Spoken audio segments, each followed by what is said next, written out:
I will be presenting on Thomas Wright's The Passions of the Mind in general. As this is such a long work, I will briefly explore Wright's biography and only cover the preface in detail, and discuss the second book wherein are declared 4 effects of inordinate passions. This work, created between the years of 1580 and 1600, and re-released in alternate editions between 1601 and 1604, was written in a time of religious tension. Yet it does not feel this way. It is relatively secluded in its topics, apart or distant from other works of the time. Thomas Wright, born in 1561 and raised in a Roman Catholic family in York, grew up staunchly religious. Around 1577, Wright prepared himself to join the English mission by attending a newly founded English college. With his friend John Barton, he joined the Society of Jesus, excited to undergo the rigorous Jesuit spiritual and intellectual training. He studied theology for 4 years, and when presenting his vows to Jesuit instructors, his faiths were sturdily influenced by Aristotle, Cicero, and Quintilian. After starting a career as a professor of Hebrew in Milan, he began to express disagreements with his superiors. With a firmly anti-Spanish attitude, he fought against Protestant beliefs, arguing that the Catholic population of England should strictly follow the crown, in the hopes that he would gain toleration or amelioration.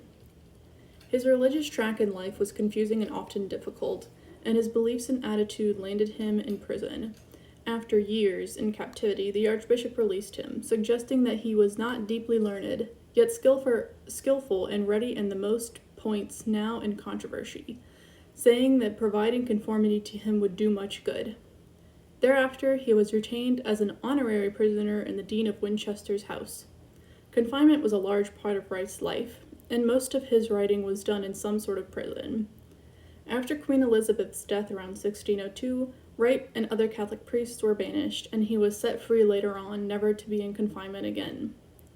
As I said, this book is not necessarily related to some tensions of the time, but it should be noted that while it has no direct involvement in the major political conflicts of the Church and State of England, and its religious stance almost always avoids the aggressive Catholic position which his shorter tracts were designed to promote, Passions is a product of a scholar concerned with a balanced approach to truth, with the quality of work he would leave to future generations, and with the nature of his reputation which would depend on it.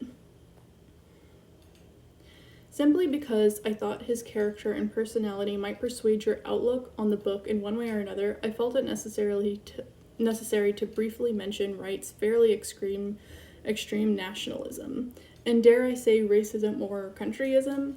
As I mentioned before, Wright is based firmly with an anti-Spanish attitude.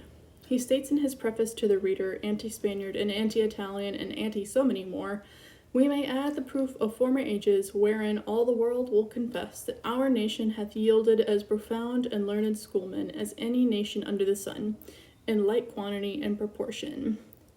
He adds, "Wherefore we may well glory in this, that our country hath afforded most of the masters and of the chiefest wits, which at this time both Scotist reals and nominals do follow, either in philosophy or divinity." To which he attributes the northern cold climate to England's reputation. He explains the 3 virtues in which his country excels, and which he hopes to preach to his readers. 1. A natural inclination to virtue and honesty. 2. Education, for prudence and policy are won by experience by practice, etc. And 3. A certain natural complexion and constitution of the body, the which in the very deed inclineth and bendeth the hotter countries more unto craftiness than them of colder climates.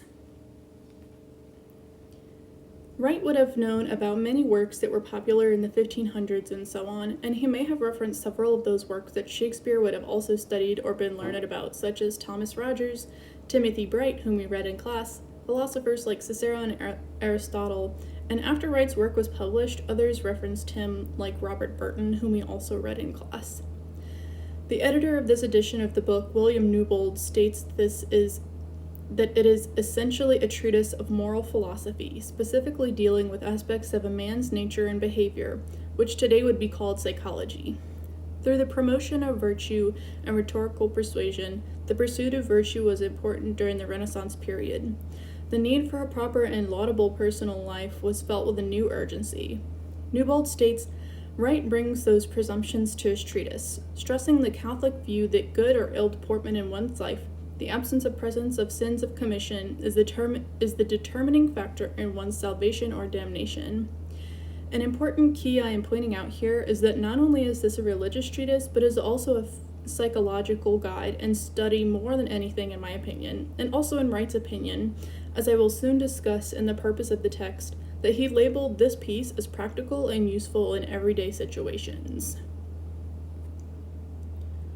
For a more densely populated slide in my presentation, let us discuss the purpose of the text. According to the editor, his purpose is to treat the broad effects of passion as a main topic, then deal with the specific passions mostly as they arise out of situations or individuals. Wright used Aristotle, Cicero, and Augustine to expand and illustrate his points, but as a Roman Catholic divine and Jesuit scholar, he is firmly rooted in Thomistic tradition. On the nature of things, more than most writers on moral philosophy, Wright has intertwined the practical nature of things, how they work, and what are their causes and effects.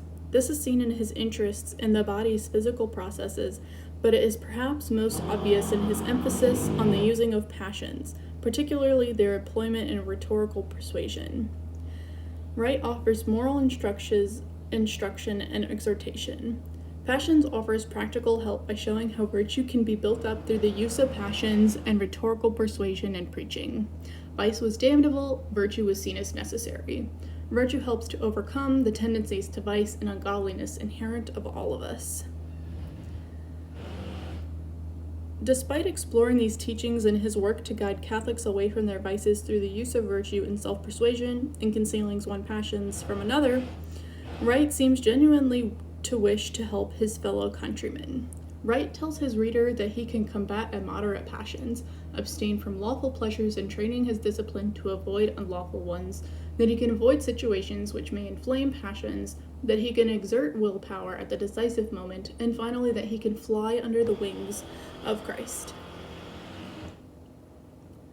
Before I discuss the second book, I want to address what Wright means when he says passions.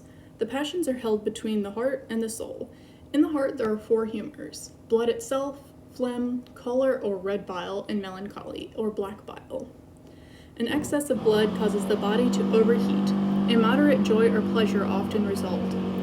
For Wright and his contemporaries, the real actions of the humors in the body were important in the generation of the passions of the mind. Spirits figure in the motions of humors about the heart. Passions are produced in the heart, and the heart and soul control the sensory appetite and the passions that arise out of it. The soul, located in the humors, directs rationality and therefore will and judgment. Passions or affections or emotions are both the operations themselves of the sensory soul's appetite or erotic faculties and the effects thereby produced in the body. As Newbold states, Wright acknowledges the existence of passions in the rational soul, but his concern and that of other writers on the passions is with the soul's sensory powers through which the body is moved and the rational power communicates with the physical world, and over which the rational power must exercise control to allow the progress of moral virtue. The immediacy and potential strength of passions pose a threat to the order's working of the little worlds of our bodies and souls. The authority of our higher rational powers may be undermined and perverted from their proper roles as guardians of our spiritual nature. Though I won't get into this as thoroughly as one possibly could, since I wanted to focus more on the why, especially the why, where and how this book was written, I will take you through the second book, wherein are declared 4 effects of inordinate passions. This section of the book is one of the shorter of the 6 sections, but can give you a good idea of the style, arrangement of text, and tonality of Wright's discussion. The chronology of the second book includes chapters 1, 2, 3, and 4. Wright is very organized in this chapter and the rest of the book, making the layout and material therein easier to digest. However, the work seems fairly simple in terms of understanding, as each section is expressed beautifully, concisely, and in plain terms. In other words, he lays it out as it is. Chapter 1, for example, is literally about how emotions can reverse your will and judgment of someone or something, and that man must set aside his emotion to understand the truth of the matter. Chapter 2, the shortest of the 4, states that the sensitive appetite followeth the direction of imagination, and the will, by yielding to the passion, receiveth some little bribe of pleasure. And to content the senses, the inclination is blinded by the corrupt judgment caused by inordinate passions, meaning that when man is affected bodily by his passions, he is less inclined to make morally correct decisions. Chapter 3, less stark and with less brevity, discusses spirits and heart health, wherein excitable passions excite the heart and make the body desire pleasure and delight over quietness. He states that moderate levels of delight can help marvelously the digestion of blood, tying back to that literal physicality of moral psychology. He explains that passions cause maladies or illnesses, all pain that engenders melancholy, which nourishes all diseases.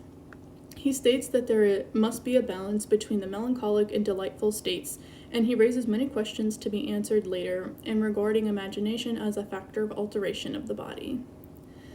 Chapter 4 is complicated and more metaphorical than literal, beginning with its own contradictions and following thereafter with contrariety of passions, insatiability of passions, importunity of passion, and the impossibility of passions. In this section, when discussing so many emotions, he briefly rambles on. It is wonderful what passionate appetites reign in women when they be with child, he says.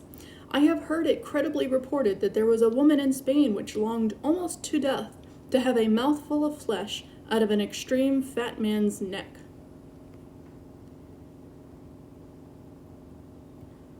Thank you for listening, and instead of leaving you this specific question, I will leave you with this quote from Wright's preface to ponder over at your own pace.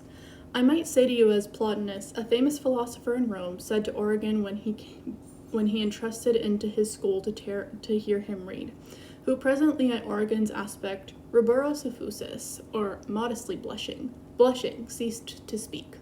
You need not learn of me those things by which both by study and practice you have attained unto, yet it is no small comfort for a man to see either that he knoweth confirmed, or that he doth approved. If these blessed leaves be acceptable to your lordship, the Earl of Southampton, to whom he is addressing, when the fruits are ripe you shall receive a fatter crop. That concludes my presentation, and here is my works cited.